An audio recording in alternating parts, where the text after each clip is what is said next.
Right here from Android Coliseum to do show you how the camera works on the Axon 7. I think this is probably its best feature. Unfortunately, let's go back here. I want to see the camera. Unfortunately, the camera is a little bit slower than I like. It's a little not as great quality for the 20 megapixel camera that it is. Could have been better. That's just my opinion for how I would have liked to have seen it, but that's just me. You can do things like you can say cheese. I'll take a picture. But things like that HDR enabled, I mean, it's just slow when it does HDR, and such that like if you try to take a picture of my son, and it happens to know that's HDR, it's going to take some weird looking pictures because it'll take a picture, then a picture once he's moved. So yeah, kind of weird. You can get a watermark added in there if you wanted to. It'll just have the time and date stamp kind of thing. But I think it's really cool. So the video features do not much really on the video features. You can play around with the different settings as you want. Photo has that as well.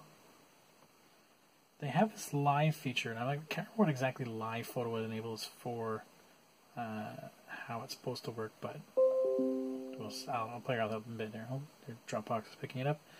Manual mode, which has basically most cameras nowadays. You have all the settings for shutter, ISO, exposure, white balance, yada yada yada. That's kind of neat, right? Always is. But what I really like was this feature where we turn it on and you have a bunch of different shot modes, so you can do panorama as normal, a super night mode, which was really cool, but it takes, just tells it for 1 second, and you can play around. Well, how long do I want that shutter speed open for? You can play around what you think would work. A slow motion feature. I always like this multi-exposure kind of mode you can play around with, and it has a couple different styles you can play around with for that.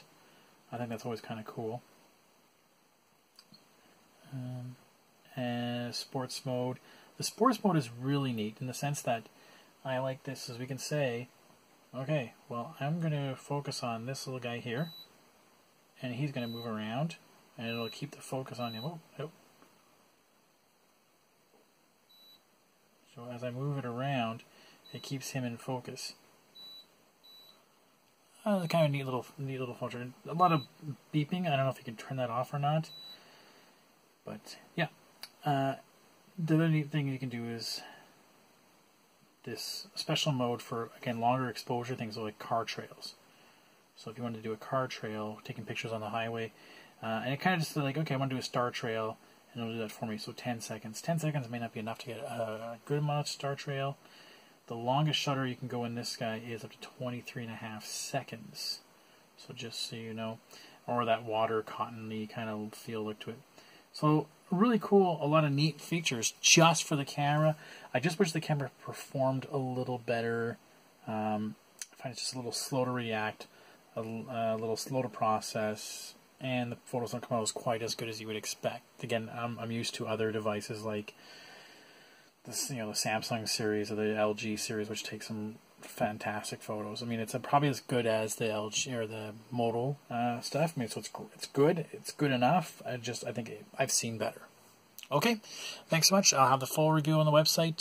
So please click like and share and ask any questions you like. Thanks so much.